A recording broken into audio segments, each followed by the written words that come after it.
And welcome in, ladies and gentlemen, to another edition of the Top to Top podcast. I'm your host, Terrace Marino, alongside me, co-host Dan Kiley. Guys, it was a bye week last week, so we don't have a game to review. Instead, we're going back to our old preview styles, as well as we always done here each and every week during the season. But Dan, how's it going on this fine Tuesday evening? It's good, man. A lot going on. Busy. Excited that it's Florida week. I think some of you guys are too young to understand how big Florida week is. It's just beating them has become so commonplace. I don't think you guys understand how big this week is. But I'm jacked. I'm ready to be here. It's Florida week. Let's get going. Absolutely. Let's start off with the hot topics tonight. But before that, let's take care of some business. Make sure to subscribe to the podcast wherever you get the podcast. Make sure to rate us 5 stars in the review section. Hey, maybe there's a prize out there to be had if you rate us 5 stars and leave a nice review. Hey, if you don't like us and want to give us some critiques, definitely do it, okay? If you want to give us 3 stars, we'll be the underrated podcast that gets 3 stars. I don't care. Give us honest feedback in those review sections. Make sure to like and subscribe to us on YouTube. Go follow us on Twitter, as you see in the bottom right there on the scrolling bar, at Harris Marino and at Dan Kiley3. But Dan, let's get into the hot topics of the week.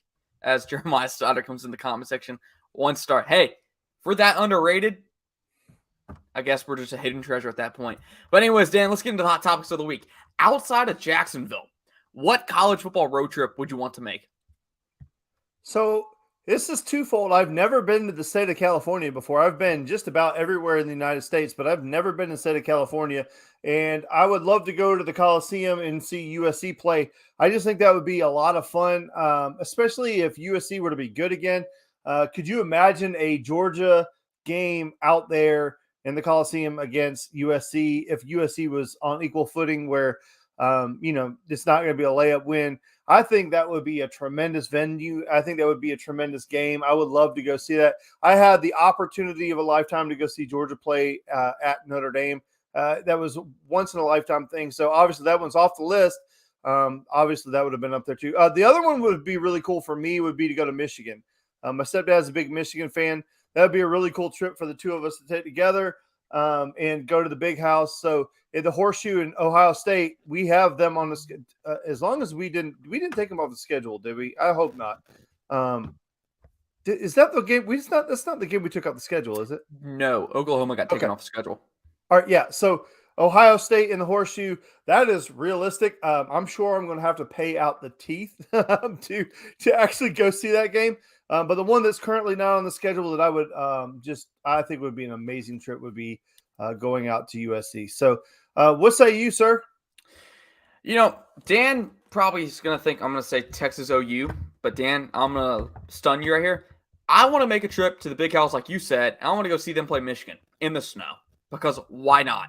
That game last year, while it may not have been beautiful football for some people because, it was snowing first off, I want to go sit in the cold, Dan, and I want to watch those two teams go at it because, it is one of the most historic rivalries in all of college football. And I'm also with you.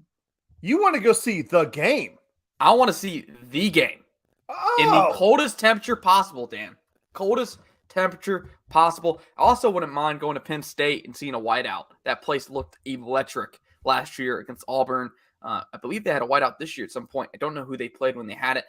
Those are kind of like a few of the destinations I would like to go to. Wouldn't mind going to Dallas to go see Texas and OU play. Apparently, the fare up there is an experience altogether. But with that being said, Dan, hot topic number 2. So you changed your question on me. I thought we were talking about where would you want to go see Georgia play? Oh. So I done messed up. All right, go ahead, man. My bad. Do you have any rivalries do you want to see?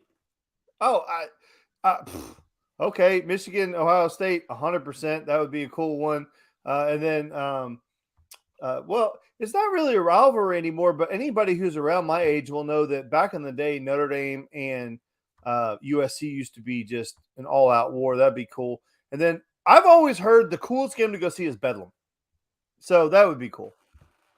I wouldn't mind going to Bedlam. That's actually kind of underrated right there. I wouldn't mind doing that. Shoot, that sounds pretty fun. I mean, they had a good game last year, a classic last year. But anyways, that being said, Dan, outside of Florida, what team do you hate the most?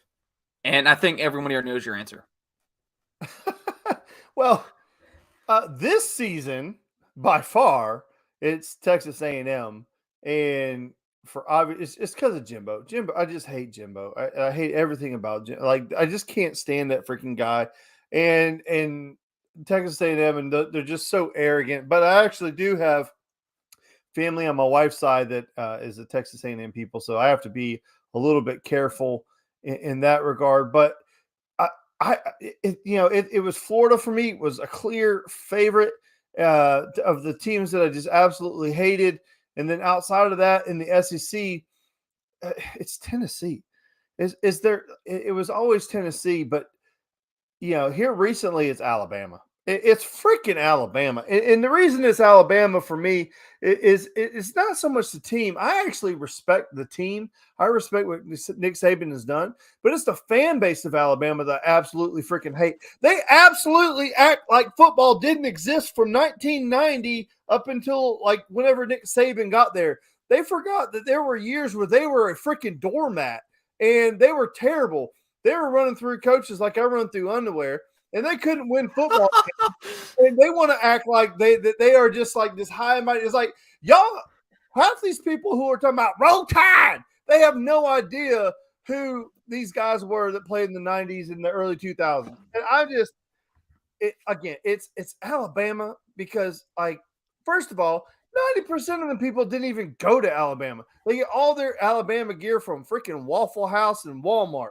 I mean, I'm so over that fan base. I can't stand it. And they want to go on social media talking about Georgia fans are snowflakes and we want to be Bama so bad. Hell no, I don't want to be Bama. Well, I sure as hell don't want to be a Bama fan. But I mean, I will admit, all of that aside, that Alabama has become the gold standard of what you want to be in college football. I can admit that. I am a rational person. But not them Alabama fans. They can kick rocks. Shout out to Jeremiah Stoddard, Zachary Moss, and hey, Dan, we got a new one out in the comment section today. Chris Wheeler, appreciate you tuning in, man. What up? Especially coming in and joining us here today on the show. Guys, if you're new here, make sure to leave us a comment. We'll give you a shout out on the show. With that being said, Dan, I'm going to agree with you here. Texas A&M, by far, Texas A&M. And it's because, I don't know why, but Dan has kind of rubbed off on me in the way. He provided the gospel. Ooh, we got a new one. Eli. Oh, wait, I think this is Elijah, if I'm not mistaken. But anyways, Eli, if you are new, appreciate you reminding everybody to like the video. Do what Eli said in the comments. Dan, Texas A&M, by far, they are the most frustrating team to watch and the only team in college football, Dan, that doesn't know how to score touchdowns, what it seems like. The most exciting part about their games is when their punter hits the field, because he's going to hit an absolute nuke and flip the field. That is the most exciting part of watching Texas A&M game. Plus, I mean, guys, I love some turmoil in College Station. Shout out to Elijah, man. You've been with us for a while now. Shout out to you, man. College Station, when that thing's having some turmoil, it's fun to watch. And right now, Jeremiah Side sent to our group chat a funny video talking about how those A&M boosters are going to have to get, that $80 million to buy out Jimbo Fisher. That was funny.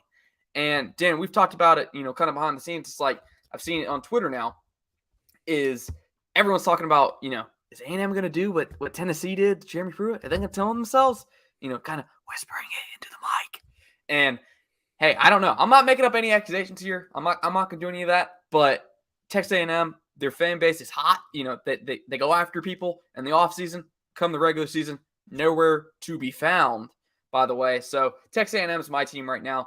Really annoying. It's also kind of funny to see what's going on there. Dan, it's Florida week and very topical. Wait, hold on. I'm not done yet. I'm not letting you go on yet. The one thing I find is funny about Texas A&M is all of this talk about they've got to try to find that money. Texas A&M don't have to find money. They print money. If you don't understand how wealthy Texas A&M is, you just don't understand the college football, because they are printing money. They are at the top of the food chain when it comes to money. If they want to buy out that $95 million or whatever the case is, they are going to do it.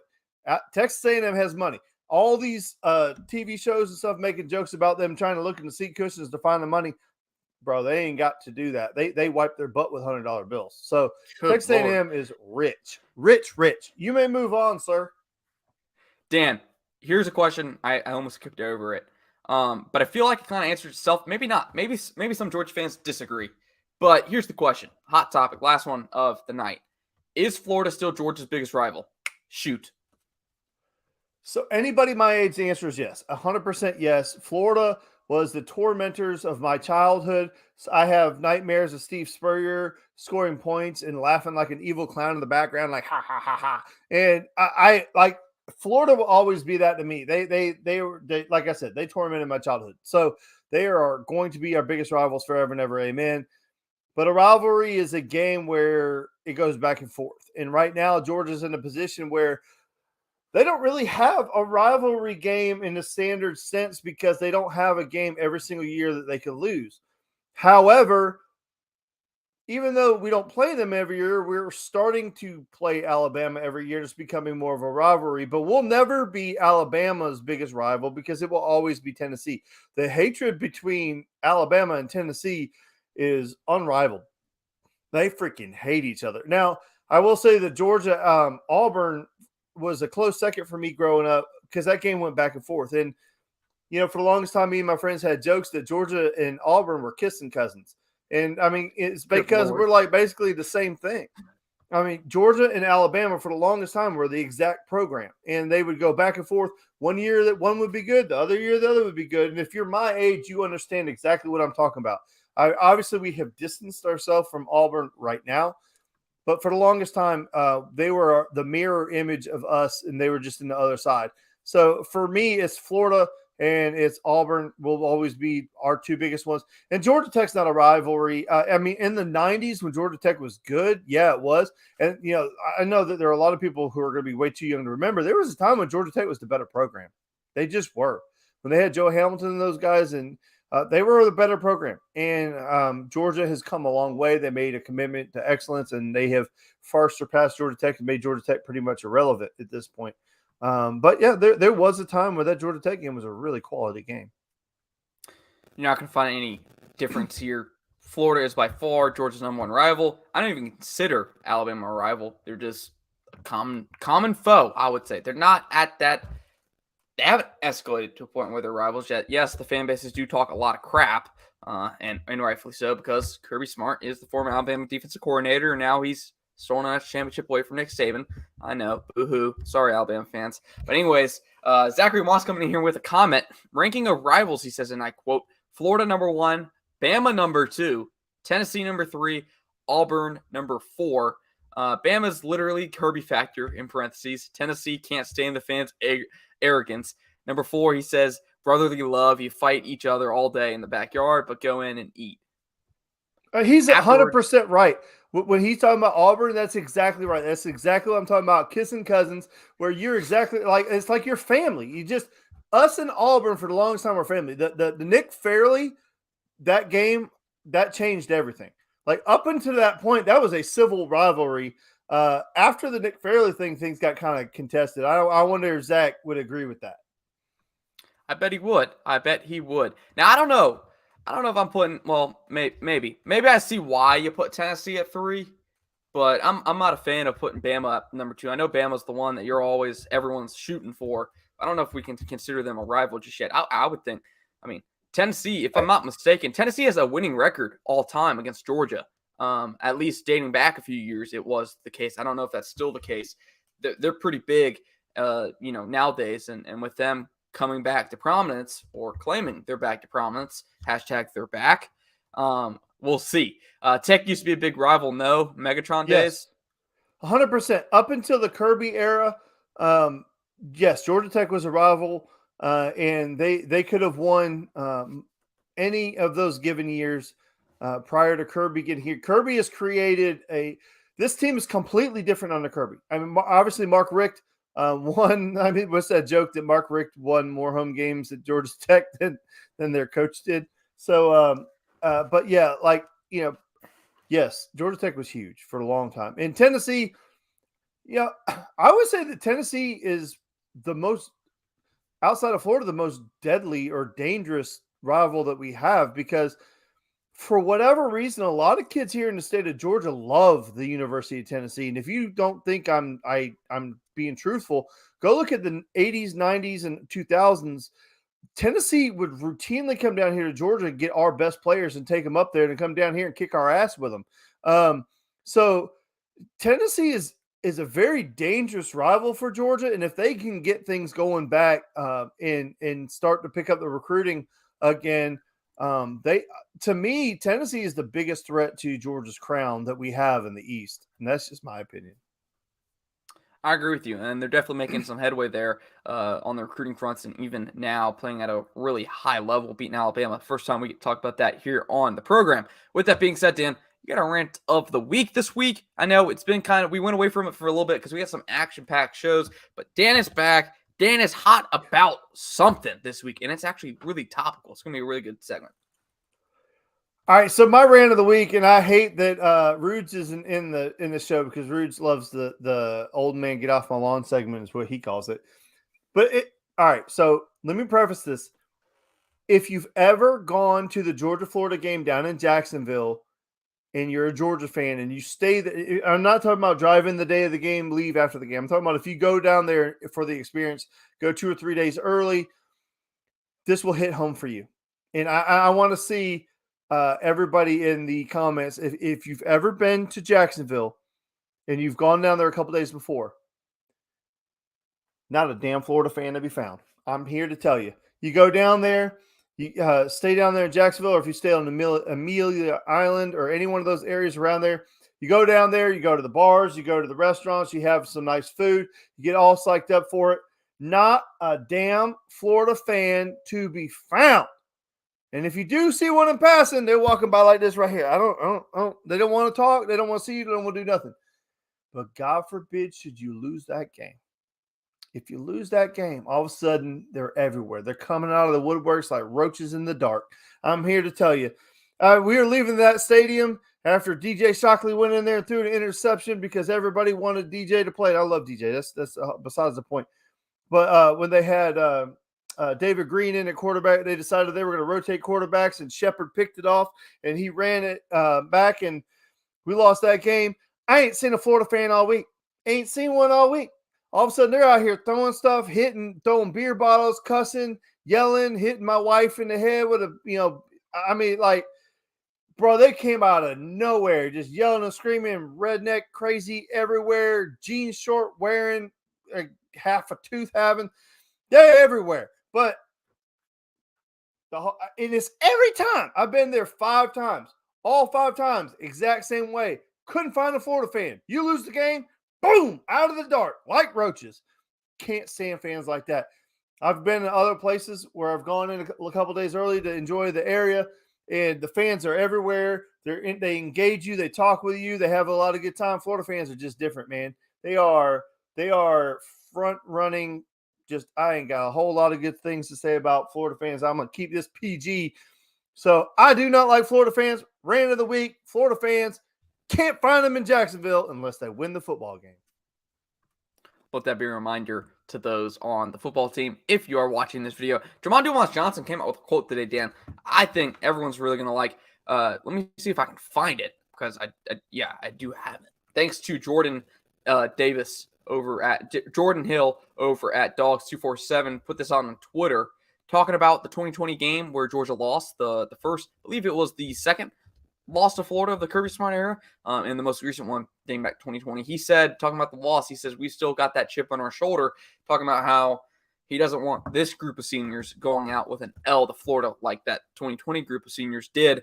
Dan, that's going to draw up hopefully it's going to hype up some players on the team not to go out like that. And for fans, they want to hear that, because no Georgia fan wants to lose to Florida, because I'm sure that 2020 that offseason after 2020 was not pretty when you're looking at all the Gators in your timeline, although them going 8-4 probably quiet them just a little bit. But Dan, we got to talk about this game. And really, before we get into the here and the now, we're going to talk about the future, because it is the biggest headline ever since Kirby Smart took the job and really started making his feelings public about this game and the future of this game.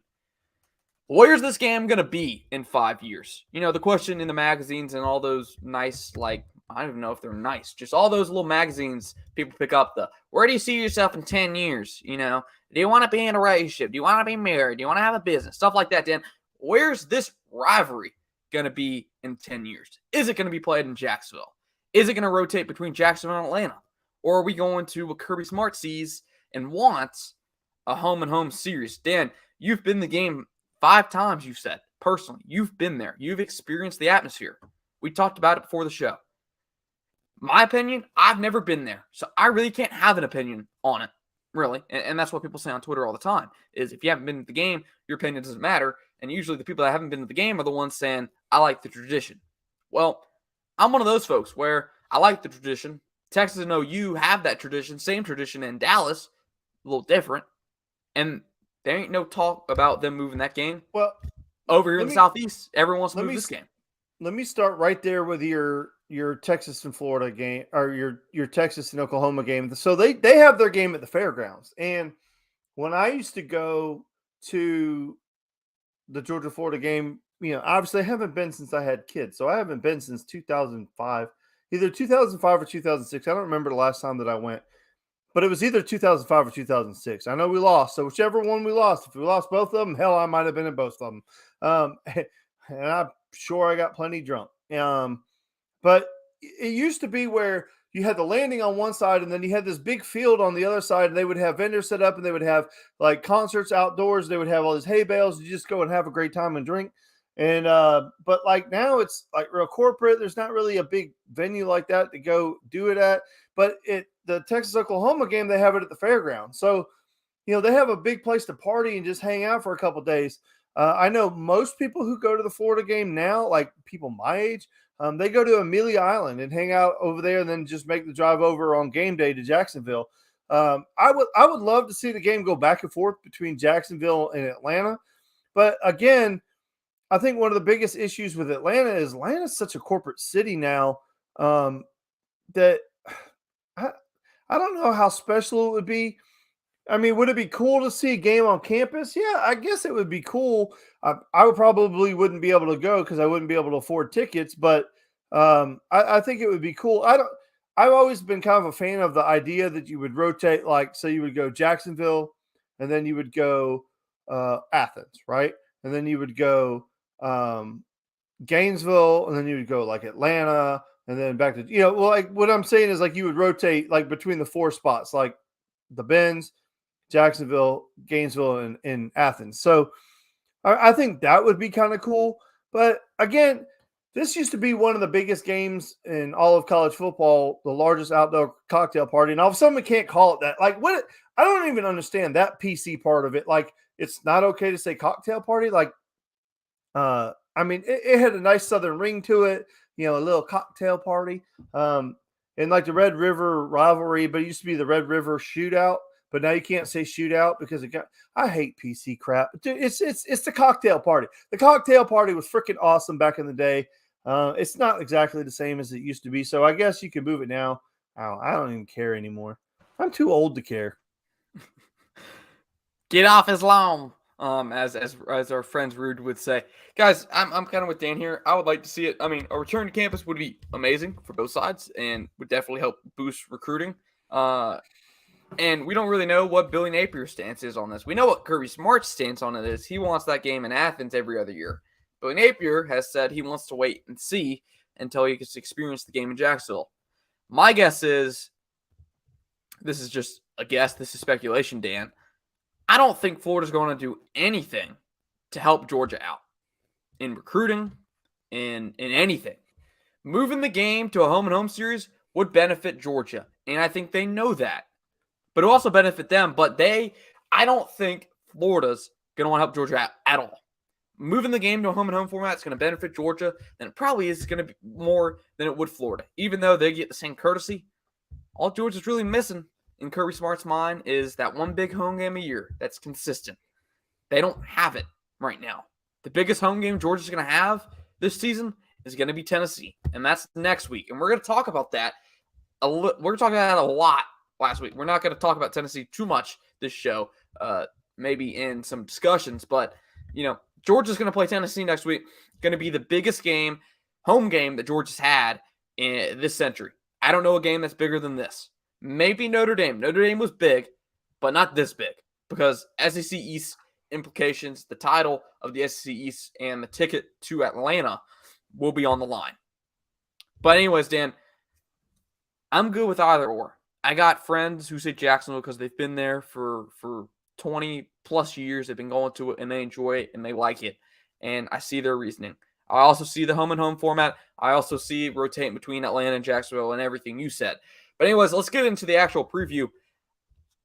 And actually, to wrap up this in a bow, real quick before we do move on to the here and now. If I had to guess, this game's moving to home and home format because it's going to take three of these. It's going to take three parties to tango. And, you know, if Florida's on board with keeping it in Jacksonville, but Georgia's not, well, Georgia's not going to sign the extension. And, well, they're going to have to move to a home and home series just naturally because they can't play in Jacksonville anymore because Georgia doesn't want to. That's the way I see it playing out. They don't want that game out of Jacksonville. It's a de facto home game for them every single year. The end. All right, let's go on. Let's talk about the game. Before we get into that, we got to talk because news hit, Dan. Big news hit. And it's had an effect on Georgia Twitter. I've seen some people freaking out about it. I've seen some people being a little bit more rational and saying, okay, this isn't really bad. It's just bad timing. And it is. Dan Jackson, a former starting safety for Georgia. I don't know if I'd classify him as starting now on this team because the rise of Malachi Starks is now the starting safety at Georgia. Dan told you so over the offseason. Dan believed from the very beginning that Malachi Starks was going to be a starter at Georgia, and now he is. But anyways, Dan Jackson suffered a stress fracture in his foot during practice this week. I'm assuming it happened yesterday, but I don't know that for sure. Haven't seen any reporting on that because it broke this afternoon. Started 4 games for Georgia at safety in 2021. Former walk-on. Started this season for Georgia at safety before Malachi Starks took over. And, you know, Dan Jackson came to prominence last spring when he was making plays at the spring game. A lot of plays. Started flashing. Everyone started talking about him. Holy crap. Georgia has another walk-on that's contributing come the season. He starts in 4 games. Comes off the bench against Tennessee. Moves Chris Smith, as Georgia moves Chris Smith to star. Dan Jackson comes in to play safety, and that was his role for the rest of the year. Played at safety, really helped Georgia out in that football game, helped Georgia win some big football games later on in the year. Now he's out with a stress fracture, and Georgia's going to have to turn somebody else. You got 3 options, Dan. David Daniel, a sophomore. Tyke Smith, a junior who's been playing star, who played star in relief of Javon Bullard when he was suspended. And you got a true freshman, another highly rated true freshman, that came in the same class as Malachi Starks, Corey Thomas, someone people have not talked about very much and will now start talking about because there is a vacancy at safety. I think the biggest thing that you're going to lose with Dan Jackson is the speed. And that's one of the things that whenever we started hearing that he was popping at the spring game 2 years ago and that he was going to get some reps, the one thing I said is that having covered him in high school, and there were a couple years where we did nothing but North Hall games. So I got to see almost every single one of his high school games, except for the year that he got hurt and he missed almost the whole season. Was that every single game he played, he was the best player on the field. He played against Jaden Hazelwood and was better. He was better than he was. And the one thing that you can't make up for is the speed. That guy is a 4.3 guy. And I mean, laugh at me if you want to. Tell me you don't believe it if you want to. That's fine. You can say whatever you want to. That kid runs sub 4.4. He is one of the fastest humans I've ever seen on a football field. And that's the one thing you can't replace. There are a lot of guys with a lot more stars. And that's one of the things that we talk about with Stetson all the time is that there are guys who are his backups that have more stars and are supposed to be better players. Well, all 3 of those guys that you named, David Daniel, Tyke Smith, Corey Thomas, they're all supposed to be better players than Dan Jackson. The one thing that you can't replace is the speed. And then the other thing that doesn't get talked about because it's corny is the drive. The kid has great drive. He just has a motor that doesn't quit. He's the guy who you better kill him because if you just punch him, he's going to get up every single time. And that's the one thing or the 2 things that with Dan Jackson that makes him a great fit on this football team is the kid has no quit in him. He's going to fight, and he is super, super fast.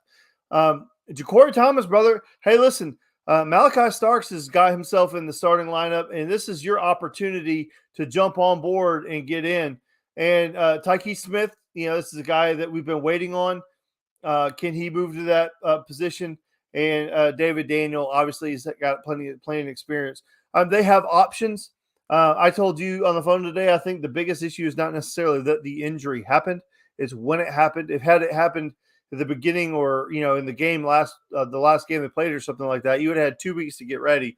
Now, if it truly did happen today or yesterday, you've basically got 3 days to get ready. But I think the good thing is that at practice, they rotate so much and they got guys playing. So I'm not overly worried about it. I do know that it is a loss. It is a loss that I don't want, right? I mean, if you said if you can have a healthy Dan Jackson, you want him. But I think we're going to be okay. I'm just excited for these other guys to get an opportunity. And like you said, Ja'Cory Thomas, the freshman, we haven't heard hardly anything out of that guy. And I don't even know if he's going to get an opportunity. But I mean, you come into class with Malachi Starks and you see the success that he has. I mean, hopefully that's driving you to push harder and maybe he gets an opportunity. But that's just the first of injuries, Harrison. There are others. Yeah, absolutely. I mean, there's two big looming questions, and like we've talked about, Tennessee is looming, and Georgia players and coaches can't look ahead to Tennessee, but we kind of can. Georgia is a banged up football team heading into the bye week. We all knew that.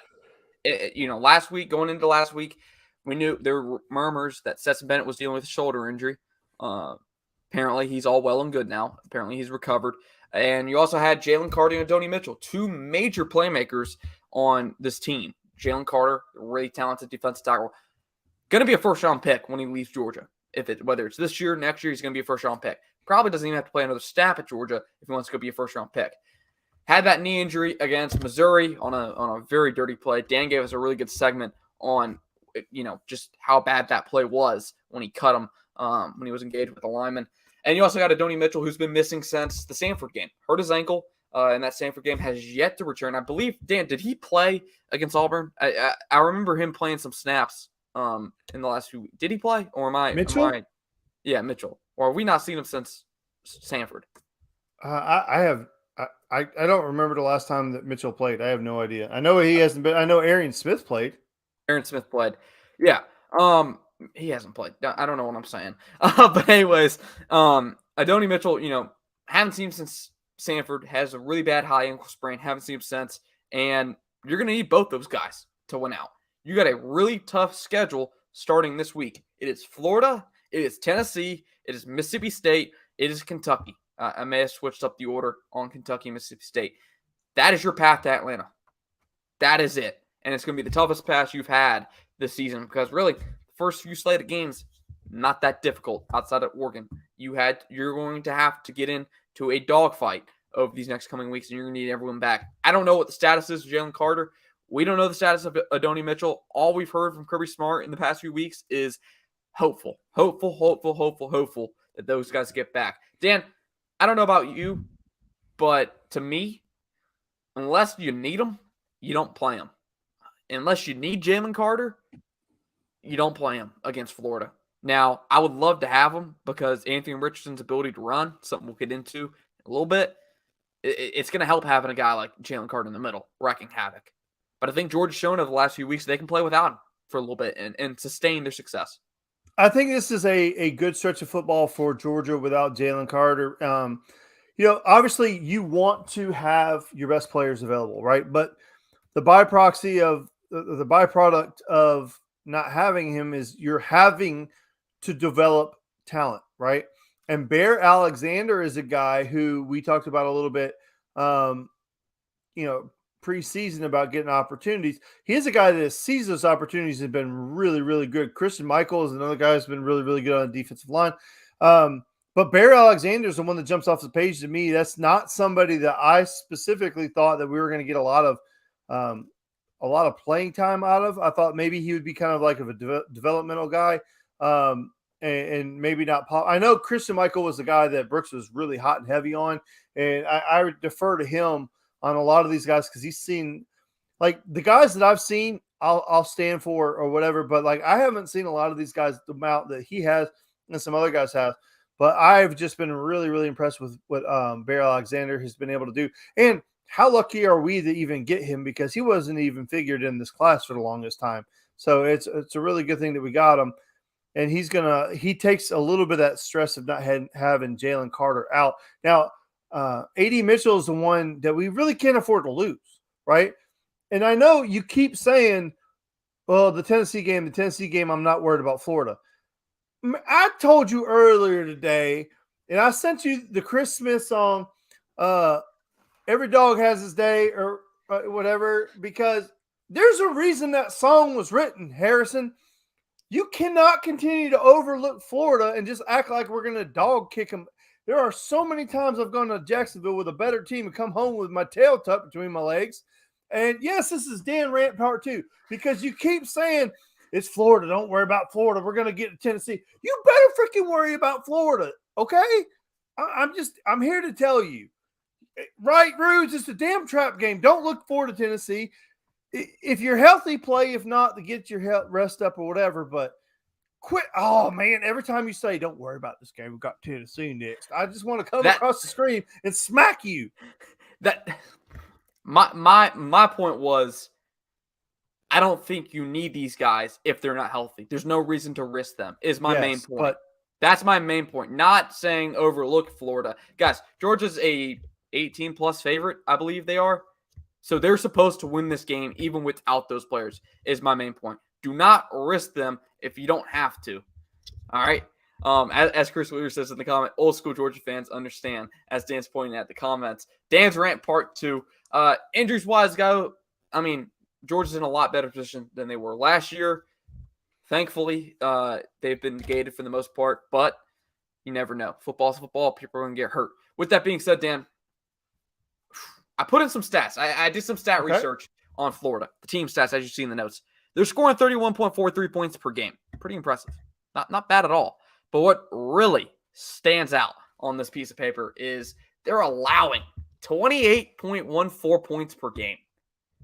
They're averaging a 3-point game differential. That's it. 3 points. They're in 3-point games all the time based on their averages. It's crazy. That is crazy. I don't even know.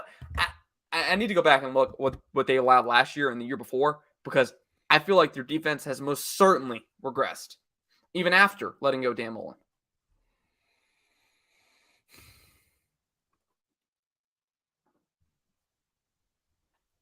For those on podcast, Dan is in a state of shock right now. Dan, what do you think, man?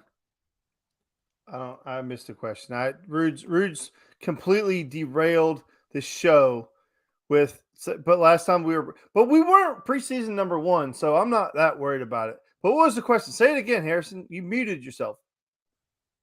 Sorry. What was the question? Dan, they're allowing 28.14 points per game, only scoring 31.43. Feel like this defense has most certainly regressed. Yeah, so the one thing about Florida is you can kind of throw the stats out the window. Like we have been able to take care of business here recently, but 2020 is not that long ago. 31 points a game, and granted, they haven't played a lot of great teams. That's still a good bit of points that you're going to have to hold them down to. And, the one thing that I like is that they're giving up 185 yards rushing, and they haven't really played that many great running backs. So to me, that number sticks out, 185 on the ground on average, because I feel like Georgia can get that. And if Georgia has a lot of success on the ground, that opens up play action. And yes, Rudes, you did break Dan. You completely derailed the show because you broke me. That's a fact. Damn, he just broke me again. But yeah, if Georgia can get the ground game going against this Florida team, then they can control and dictate what they want to do, and then they can hit the play action. We know that when Georgia's able to hit that play action, they are an extremely deadly team. If we cannot run the ball against Florida, I don't like this current team if they have to go to the air constantly, because we saw earlier where they were trying to go to the air and we were just struggling on offense. We were an ugly watch. But a couple of weeks ago, they decided that the hell with all that stuff. They're going to go back to running the football. And once we started running the football, we looked really good. And the other thing that has to be mentioned is Carson Beck came in at the back end of that game, and he looked really freaking good. And I know that's blasphemy to say anything about Stetson Bennett, and I am not bagging on Stetson Bennett. I'm not hating on Stetson Bennett. But, I like I said, I think if the run game gets going, it's not an issue. But if we struggle in this game, with that fresh in mind, those screams are going to get so loud for Carson Beck because he looked so good that last game. But, I mean, I hope that we don't struggle with Florida this weekend. But I don't know, man. I just have this gut feeling that this game is not going to go the way that we think it is. It's not always a bad bet to bet on Florida, making Georgia struggle. It kind of happens. It happened last year. Until that end of the first half performance from the defense, it didn't look like Georgia was going to blow them out. Then the defense proceeded to score, I think it was 21 points. Had a 21-point swing right before the half and kind of blew that game open. Really just demolished Anthony Richardson right there at the end. Georgia's listed as a 22-point favorite is the updated line on this game. 22 points. Dan, Georgia covering or no? There's a reason I don't bet, Harrison. It's because I don't know. I really don't. Like, I know you want me to have an opinion, and I don't. My gut says they don't. My gut says this is like a 14-point game at most, and maybe we make it 14 late. I don't know. This game should be, right? We should win by 28. We should win by 4 touchdowns. Easy, comfortable, going away, 42-14 or something. I don't know. It should be a comfortable win for University of Georgia. But and again, anybody who's close to my age and grew up watching these games, it's like I never go into the Florida game thinking we're going to kill them because my arrogant youth, I did. And I would go down there to Jacksonville with all my beer and all my liquor, and we would just go down there and have a hell of a time talking about go Dogs and just raising all sorts of hell and coming home crying. And it was every single year. So I have the hardest time just thinking that we're going to kick their butt. I honestly don't think we cover. Tough game to pick. I'm going to take Georgia on the cover. They've covered in the last few weeks. I believe they're going to do it again. If they're as great as a team as everyone thinks they are, they should cover in this game, as Dan said. But Dan's having a hard time picking them to cover. But hey, quick note. We did not pick Georgia to cover against Auburn. They covered. So Dan not picking Georgia to cover may be a good thing. We're going to test that theory again this Saturday. Folks, thank you for tuning in. Shout out to the newbies in here. Chris Wheeler, thank you for joining us, man. If this is your first time, appreciate you. Continue to hit us up. We're live every Tuesday at 7:30. Make sure to follow us both on Twitter. Make sure to like and subscribe on the show. As we said earlier, give us a 5-star review on the podcast. Hey, if we're not 5 stars in your opinion, we'll take the underrated 1-star, 3-star podcast. We'll be that guy over there. You can go find Dan Kiley on Twitter at DanKiley3. Follow me at Harrison Reno. Also, we are streaming live on Twitter, and it is up for playback for those joining us on Twitter. So make sure to like the tweet and retweet it. We'll see you back next Tuesday at 7:30. Thank you, Chris. Appreciate you, Chris. Rudes, thank you for joining us. Thank you, Robert. Thank you all, Zach. Thank you guys for jumping in here. We sure do appreciate your support. And if you could share us with your friends, that would be great, man. We love you guys, and we look forward to seeing you every week. Absolutely. Back next Tuesday at 7:30. We will see. Does Georgia cover? Do they not? Or Stan can come back here with his tail tucked between his legs again. I hope. God, I hope not. Because like Roots broke him early in the show, Florida might break Dan too. But anyways, guys, that's going to wrap it up for episode number 62 of the Top Dog Talk podcast. See you next week for episode 63.